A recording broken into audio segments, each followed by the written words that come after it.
आने जाने वाले लोग समय समय पर कहते आ रहे हैं, वो चीजें अब पूरी तरीके से जनता के सामने आती जा रही है। ओवरसीज कांग्रेस के प्रेसिडेंट सैम पित्रोदा, जो कांग्रेस के आइडियोलॉजिकल थिंक टैंक के प्रतीक माने जाते हैं, उन्होंने आज चाइना को लेकर जिस प्रकार का बयान दिया है, उससे यह बात बहुत साफ हो गई है कि कांग्रेस पार्टी के चीन के साथ हुए करार का इजहार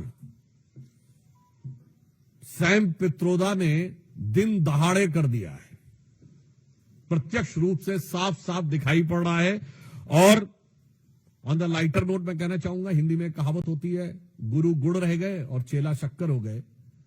मगर यहां जो चेला है वो तो गुड़ रह गए और गुरु चीनी हो गए। परंतु गंभीर बात यह है कि जिस प्रकार की बात सैम पित्रोदा जी ने कही है, वो भारत की अस्मिता, भारत की कूटनीति और भारत की संप्रभुता पर बहुत गहरा आघात है। उन्होंने इस प्रकार की बात कही कि चीन के साथ तो किसी प्रकार का विवाद ही नहीं है, जैसे भारत ही अग्रेसर की भूमिका में, यानी आक्रामक मुद्रा लिए हुए। और ये कोई उनका अलग बयान नहीं है। ये ओवरसीज कांग्रेस के चीफ हैं, यानी समुद्र पारी कांग्रेस के प्रमुख हैं। अब समुद्र पार से तो सोरस के सुर भी कांग्रेस के साथ मिलते हुए नजर आते हैं। परंतु यहां पर एक बहुत गंभीर बात है कि जो कुछ सैम पित्रोदा ने कहा है, यह कोई आइसोलेटेड इवेंट नहीं है, आइसोलेटेड स्टेटमेंट नहीं है। इसी भाव और इसी विचार के अनेक स्टेटमेंट राहुल गांधी पहले दे चुके हैं। याद करिए, राहुल गांधी जी ने विदेश में क्या कहा था कि चाइना ने बड़ा संघर्ष करते हुए ऊपर उठने का उदाहरण प्रस्तुत किया है उन चुनौतियों के बीच से। आपको याद हो अभी कुछ दिन पहले के अपने विदेशी दौरे में क्या कहा कि चाइना ने अनएम्प्लॉयमेंट को बहुत अच्छे तरीके से टैकल किया है, जबकि फैक्ट ऑफ द मैटर है इस समय चाइना में एम्प्लॉयमेंट रेट 24% है।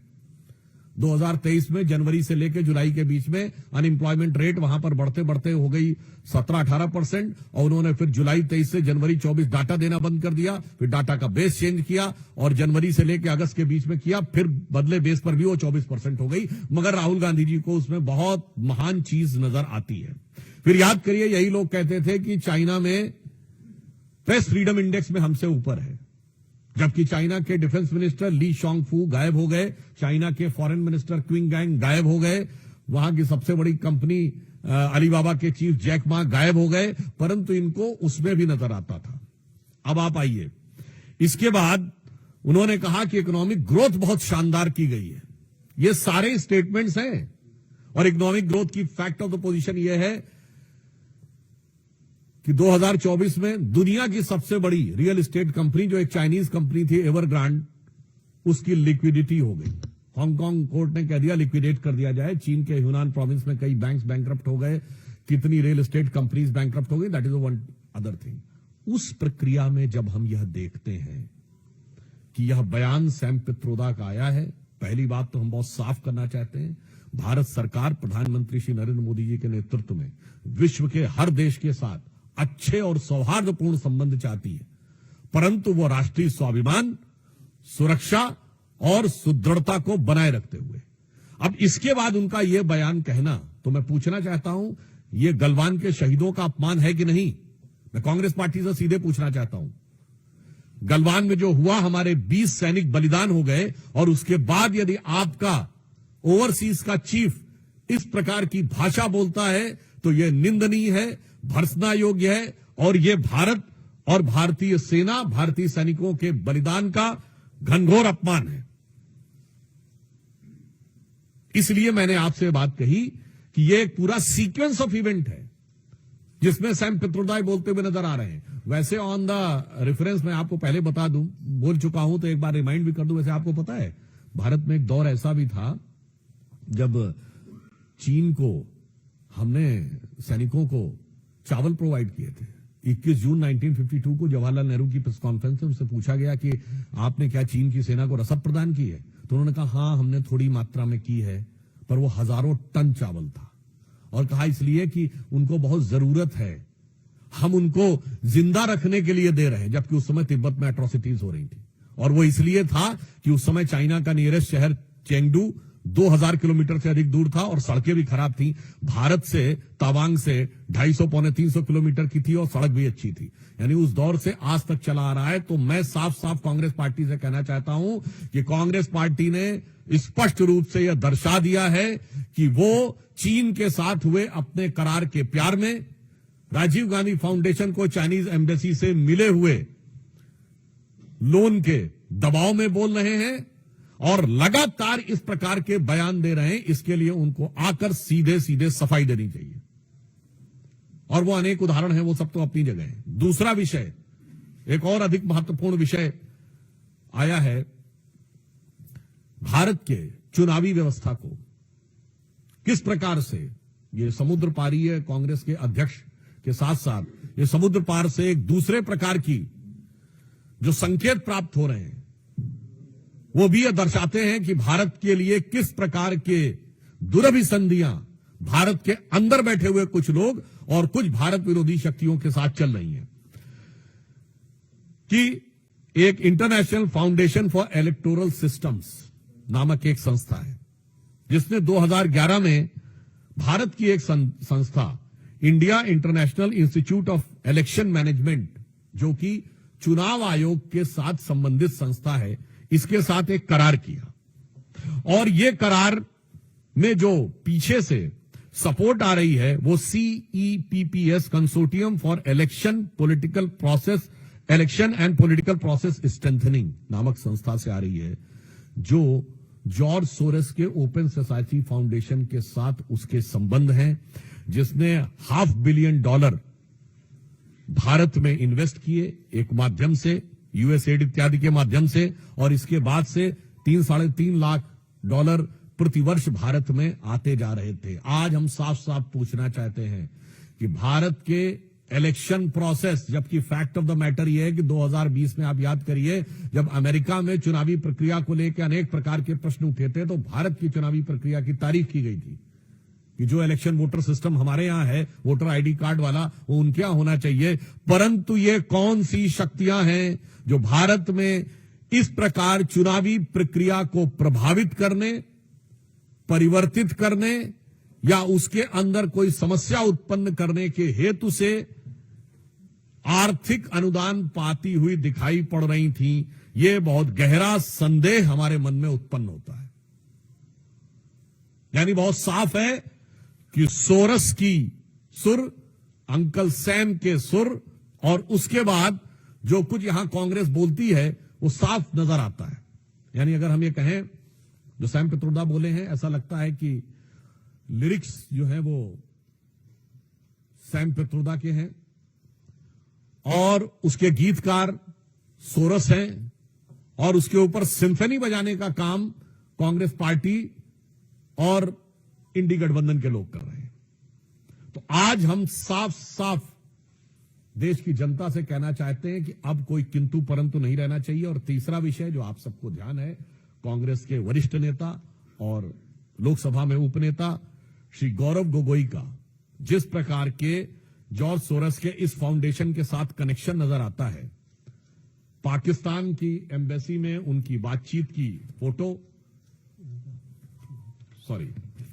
पाकिस्तान की दूतावास में मधुर मनोभावों के साथ वार्तालाप करते हुए, और भारत में आकर भारतीय सेना, भारतीय वायुसेना, भारतीय अर्धसैनिक बलों के विरुद्ध कटुतापूर्ण शब्दों का इजहार करते हुए, ये बातें अब बहुत साफ दिखाई पड़ती हैं कि देश के ऊपर आघात करने के एजेंडा बहुत साफ है कि विदेशी शक्तियों के लिए, जो भारत के विरोधी शक्तियां हैं, उनके लिए कांग्रेस की मोहब्बत की दुकान है, जिसमें मोहब्बत सोरस से भी है, मोहब्बत चाइना से भी है, और भारत के अंदर एक दूसरे से लड़ाने का विधान है। याद करिए, ये कहते हैं उत्तर और दक्षिण को लड़ाओ। इनके कर्नाटक के वित्त मंत्री ने कहा था कि साउथ में रेवेन्यू कलेक्शन ज्यादा है तो उत्तर से अलग होना चाहिए। इनके तेलंगाना और तमिलनाडु के मंत्रियों ने उत्तर प्रदेश और बिहार के बारे में जो बोला, वो क्या है, एक राज्य को दूसरे राज्य से लड़ाओ। उसके बाद भाषाओं को आपस में लड़ाओ, तमिल और हिंदी को लड़ाओ, फिर मराठी और बिहारी को लड़ाओ, फिर भाषा पे लड़ाओ, प्रांत पे लड़ाओ, क्षेत्र पे लड़ाओ, और उसके बाद जातियों में लड़ाओ, अगड़े पिछड़े में लड़ाओ, सामान्य और दलित में लड़ाओ। यानी बहुत साफ है कि बाहर की शक्तियों के लिए मोहब्बत की दुकान और भारत में हर आधार पर वर्ग, प्रांत, जाति, भाषा पर नफरत की दुकान, नफरत के सामान। और इससे मैं अंत में यह स्पष्ट कहना चाहता हूं कि इससे श्री राहुल गांधी ने जो बयान दिया था कि has to fight with Indian state, वो अनायास मुंह से निकला हुआ लापरवाही में कहा गया बयान नहीं था। एक सुविचारित, सुव्यवस्थित योजना के अंग का प्रकटीकरण था।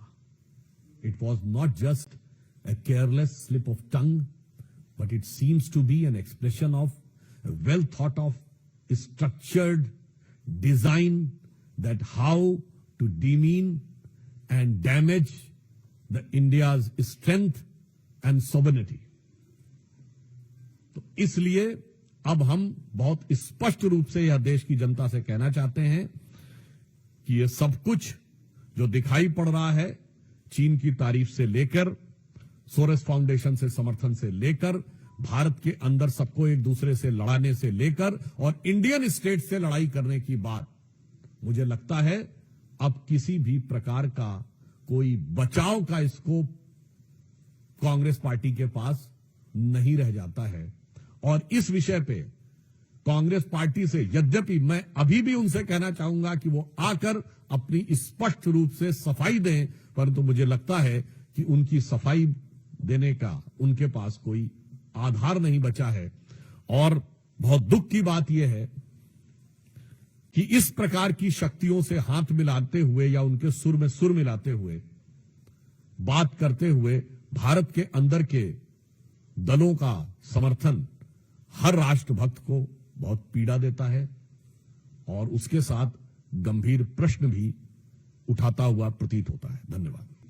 There are certain indications which are coming, now becoming gradually clear and explicit, that how those things are going or were intended to interfere in the Indian elections. I would like to remind that US President Donald Trump has also said that there was a design by the Soros and other things who want to destabilize the government in India and Bangladesh. And also I would like to remind that the previous last Lok Sabha election was the only election in the history of India in which a foreign government has given a statement. The Russian government officially has said, their external affairs spokesperson has said that there is a foreign interference in India. So I think since our government is keeping a strict vigil on every situation, so whatever is required will be appropriately dealt with, but the moral question becomes too big and too high in front of the opposition, which it is incumbent on their part if they want to prove their credentials of national integrity. On this issue, I think what is legally and what is constitutionally viable, appropriate constitutional agencies will take care, because the Election Commission is an autonomous body, constitutional body, so they are free to take whatever step they want in this regard. So that is one constitutional aspect. But my question is again to opposition on political and moral aspect. संवैधानिक विषय पर चुनाव आयोग स्वतंत्र और स्वायत्त संस्था है और वह उपयुक्त और प्रभावी निर्णय लेगी, परंतु नैतिक और राजनीतिक आधार पर विपक्ष को आकर कांग्रेस पार्टी को स्पष्ट रूप से सफाई देनी चाहिए। देखिए, इस प्रकार की कई घटनाएं हुई हैं और मैं एक और बात आपसे कहना चाहता हूं इस क्वेश्चन के आंसर के संदर्भ में। आपको याद है 2021 में दुनिया के कई विश्वविद्यालयों में, जिसमें अमेरिका के बड़े प्रतिष्ठित विश्वविद्यालय थे, एक नहीं कई यूनिवर्सिटीज में एक कॉन्फ्रेंस हुई थी, उसका नाम था डिसमेंटलिंग ग्लोबल हिंदुत्व, यानी वैश्विक स्तर पर हिंदुत्व को ध्वस्त करना। फिर 2023 में भारत में 22 और 23 दोनों में कॉन्फ्रेंस हुई तमिलनाडु में, इरेडिकेशन ऑफ सनातन धर्म, यानी सनातन धर्म का समूल नाश करना। और अब उनकी फंडिंग कहां से हो रही है ये तो अब अमेरिकन एजेंसीज के जो स्रोत उभर के सामने आ रहे हैं उनकी जांच में उससे उभर कर सामने आता जा रहा है। और मैं पुनः यह बात कहना चाहूंगा, फिर कोई इस बात को जाके चेक कर ले, यही 2021 का वर्ष है जिसके बाद बहुत से स्टांस भारत के समाज, देश और वर्ग और जाति के बारे में कांग्रेस का चेंज होना शुरू हुआ। और मैं फिर आपसे कहता हूं, एक हेनरी लूसी फाउंडेशन है यूरोप की, जिसमें एक क्रिस्टोफर शेरलॉट करके इंडोलॉजिस्ट थे, सो कॉल्ड इंडोलॉजिस्ट, उन्होंने भी एक प्रोजेक्ट निकाला था, हाउ टू टैकल हिंदू मेजॉरिटेरिज्म।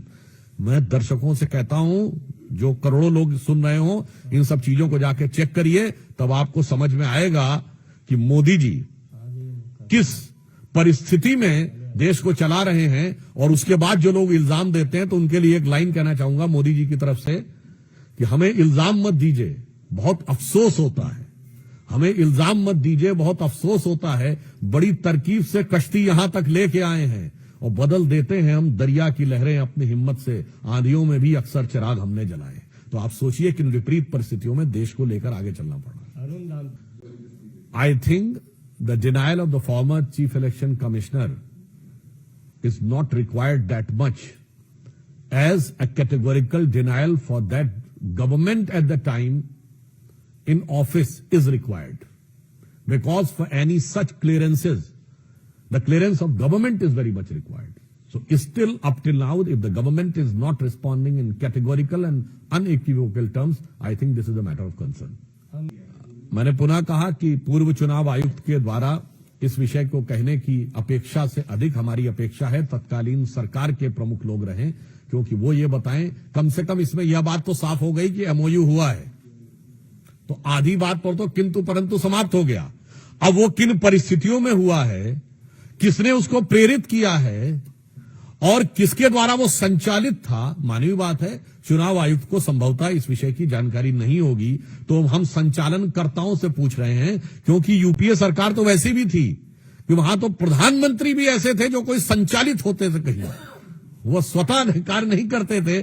तो इसलिए मैं संचालनकर्ताओं से पूछ रहा हूं, और वो इस प्रकार के बयानों के ओट में बचने का प्रयास नहीं कर सकते, तिनके की ओट में पहाड़ छुपाने का प्रयास नहीं कर सकते। देखिए, यमुना की सफाई पे हमारी सरकार को कार्यभार ग्रहण करने दीजिए, पहली कैबिनेट बनने दीजिए, आश्वस्त रहिए। साबरमती रिवर फ्रंट से लेके और जिस प्रकार आपने प्रयागराज में भी और वाराणसी में गंगा को साफ होते देखा है, यमुना जी को भी हम उतनी ही निष्ठा से, श्रद्धा से और समर्पण से कार्य करेंगे।